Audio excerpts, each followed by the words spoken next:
এক মুহূর্ত আর সময় নষ্ট করা যাবে না, বিশেষ করে পলিসি মেকিং ককপিটে কোনোভাবেই আর সময় নষ্ট করা যাবে না। এর মধ্যে আবার নতুন আর এক আশীর্বাদ অথবা চ্যালেঞ্জ আকারে সভ্যতার সামনে হাজির হয়েছে, সেটা হচ্ছে আর্টিফিশিয়াল ইন্টেলিজেন্স।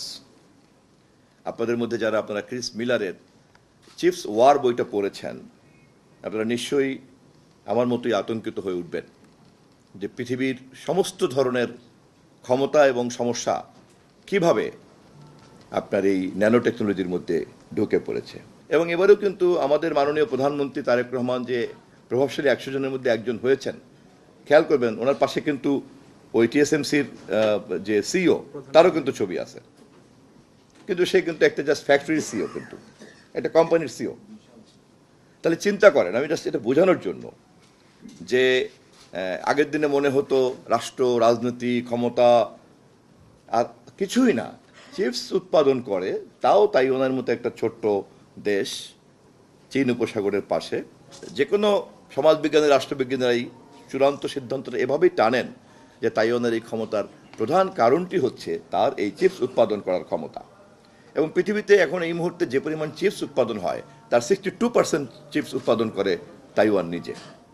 এবং চিপস ছাড়া ইন্টারনেট অন থিংস বলে না, আইওটি, হ্যাঁ আইওটি চলার কোনো উপায় নাই। আপনার রেয়ার ম্যাটেরিয়ালস ইতিমধ্যেই রেয়ার আর্থ এটা সংগ্রহ করার জন্য এখন পৃথিবীতে সম্ভবত যারা যারা খুব বিজ্ঞানে অনেক দূর এগিয়ে গিয়েছেন, শকুনের চোখ দিয়ে মাটির নিচে কী কী আছে যারা দেখার ক্ষমতা রাখেন, তারা খুঁজে খুঁজে বের করছেন যে রেয়ার আর্থ কোথায় আসে। গত কয়দিন আগে পাকিস্তানের সঙ্গে স্ট্র্যাটেজিক প্যাক্ট হয়েছে আমেরিকার সঙ্গে।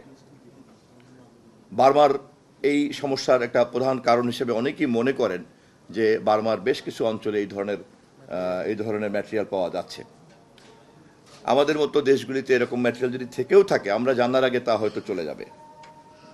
এবং যখন এই ধরনের অপ্রয়োজনীয় জিনিস কেউ আমদানি করতে চায় অথবা দেশের কোনো চালাক চতুর বুদ্ধিমানরা যখন রপ্তানি করতে ব্যস্ত হয়, তখন আমাদের সন্দেহের চোখে দেখা উচিত যে এই ধরনের বিষয়ের মধ্যে এমন কোনো গুরুত্বপূর্ণ কোনো কিছু আছে কিনা যা আধুনিক সভ্যতার জটিল প্রযুক্তিগত সম্ভাবনার উপাদান হিসাবে কাজ করে কিনা। এই জিনিসগুলি জানার জন্য, বোঝার জন্য, দেখার জন্য পলিসি মেকিং লেভেলে যদি এই জায়গাটাতে আমরা না পৌঁছাতে পারি, তাহলে কিন্তু আমাদের অজান্তেই দেখা যাবে যা শেষ হয়ে গেছে পরে আর আফসোস করে কিন্তু কোনো লাভ হবে না। আমাদের মাননীয় প্রধানমন্ত্রী কিন্তু সেই কারণে গত কয়েকদিন আগে উনি সতর্ক করে দিয়েছেন যে আপনারা নিশ্চয়ই ওনার সেই বক্তৃতাটা শুনেছেন, খুবই যথেষ্ট ইয়ের সঙ্গে তিনি বলেছেন, কনফিডেন্টলি উনি কিন্তু তরুণদেরকে বলেছেন যে বিশ্ব এখন আর্টিফিশিয়াল ইন্টেলিজেন্সের যুগে প্রবেশ করেছে। এই প্রতিযোগিতামূলক প্রযুক্তির বিশ্বে মর্যাদা ও সমৃদ্ধির সঙ্গে টিকে থাকতে হলে আমাদের অন্তত একটি দক্ষতা বা ক্ষেত্র উৎকর্ষ অর্জন করতে হবে। তরুণ ও শিক্ষার্থীদের জ্ঞান ও দক্ষতা উন্নয়নের লক্ষ্যে তিনি বলেছেন, সরকারের সর্বাত্মক সহায়তার অঙ্গীকারও ব্যক্ত করেছেন। এই বক্তব্য আমাদের জন্য অত্যন্ত তাৎপর্যপূর্ণ, কারণ cyber security, artificial intelligence, data analytics, digital forensics, cloud security, threat intelligence এবং সিকিউর সফটওয়্যার ইঞ্জিনিয়ারিং এসবই আগামী দিনের কর্মসংস্থান, রাষ্ট্রীয় নিরাপত্তা এবং বৈশ্বিক প্রতিযোগিতার মূল ক্ষেত্র।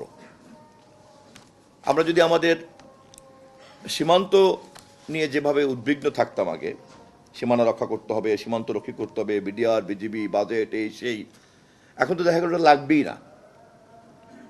আমার টোটাল পলিসি যদি হ্যাক করতে পারে, এতক্ষণ আপনি যেটা দেখাচ্ছিলেন, আমি তো অতটা বুঝি না, কিন্তু আমি এটা তো বুঝি যে তার মানে তো খুব সহজেই আমার ডিফেন্স পলিসি, আমার এখানকার স্ট্র্যাটেজিক সমস্ত বিষয়গুলি যদি কেউ জেনে ফেলে, আমার শত্রু যদি আমার সমস্ত মনোজগৎকে যদি আগের থেকেই জেনে ফেলে, তাহলে তো সেই ডিসাইড করে দিবে যে তাকে চ্যালেঞ্জ করতে পারে সেই জায়গাতে আমি না গিয়ে আমি যাতে অন্য কোথাও ভুল পথে যাই, মাইন্ড আমার কিন্তু অপারেট করবে কিন্তু সে।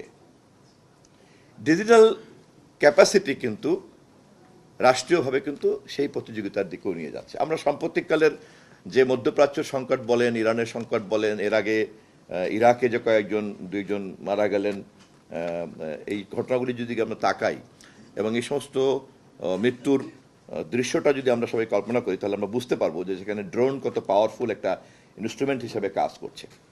আমি এই কথাগুলি বিক্ষিপ্ত হয়ে বলছি, কথা বোঝানোর জন্য যে এই ডিজিটাল নলেজ, এই ডিজিটাল পাওয়ার অফ ইন্টারনেট এবং power of inclusion of artificial intelligence total ইকোসিস্টেমকে যে কোথায় নিয়ে দাঁড় করাচ্ছে, এটা কিন্তু বোঝাই খুব, মানে অনুমান করাটাই খুব মুশকিল হয়ে যাচ্ছে। কিন্তু এটাকে অনুমান করার প্রতিযোগিতাতে অংশগ্রহণ করা ছাড়া আর কোনো পথ কিন্তু খোলা নাই। আমাদের খুব দ্রুত উচিত আমাদের দক্ষ জনবলের মধ্যে যারা এই বিষয়টির মধ্যে ইতিমধ্যে ঢুকে পড়েছেন তাদের ক্যাপাবিলিটি বিল্ড আপ করা, এবং ভবিষ্যতে যারা এখানে আরও বেশি বেশি করে ঢুকে পড়ে আমাদের এডুকেশন কারিকুলামের মধ্যে ওটাকে ঢোকানো।